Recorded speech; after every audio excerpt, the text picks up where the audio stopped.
மகிழ்வித்து மகிழ். பகவத்கீதை. யார் வேண்டுமானாலும் குலத்தை கலங்கடிக்க முடியும். கலங்கிய குலத்தை தெளிய வைக்க அந்த குலத்தால் மட்டுமே முடியுமுன் மனமும் அப்படித்தான். கலங்கிய உன் மனதை தெளிய வைக்க உன்னால் மட்டுமே முடியும். என்னை புரிந்து கொள்ள வேண்டிய அவசியம் யாருக்கும் இல்லை என்றானபோது மற்றவர்களை புரிந்து கொள்ள வேண்டிய அவசியம் எனக்கில்லை. சொன்ன வார்த்தைகள் செய்த பாவம் துரோகம் அடுத்தவரை குடும்பம் நாசம் செய்யும். நினைக்கும் போது உன் வம்சம் வேருடன் அழிக்கும். அதற்கு உடைந்தையே இருந்தவர் வம்சம் இல்லாமல் போகும்.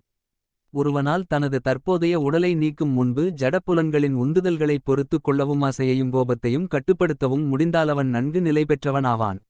மானிட அவதாரம் எடுத்தவரென்றெண்ணி அவரை அவமதிக்கின்றனர். ஸ்ரீராமகிருஷ்ண பரமஹம்சரின் உபதேசம். யானைக்கு வெளியே தோன்றும் தந்தமும் உள்ளே இருக்கும் பற்களுமாக இரண்டு வகை பற்கள் இருக்கின்றன. அவ்வாறு ஸ்ரீகிருஷ்ண பரமாத்மா போன்ற அவதார புருஷர்கள் சாதாரணமான வெளித்தோற்றம் உள்ளவர்களாக எல்லோருடைய பார்வைக்கும் மானிடர்களாக புலபாபடுகின்றனர். ஆயினும் அவர்கள் கர்மவசத்திற்கு அப்பாற்பட்டவர்களாக பரமசாந்தியில் நிலைத்திருக்கின்றனர். பரமஹம்சர் நான் பரமாத்மா என்பதையும் நானே உயிர்களுக்கெல்லாம் ஈசனாக இருக்கிறேன் என்பதையும் அறியாத மூடர்கள் ஒரு மானிட வடிவம் எடுத்தவன் என்றெண்ணி என்னை அனுமதிக்கின்றனர்.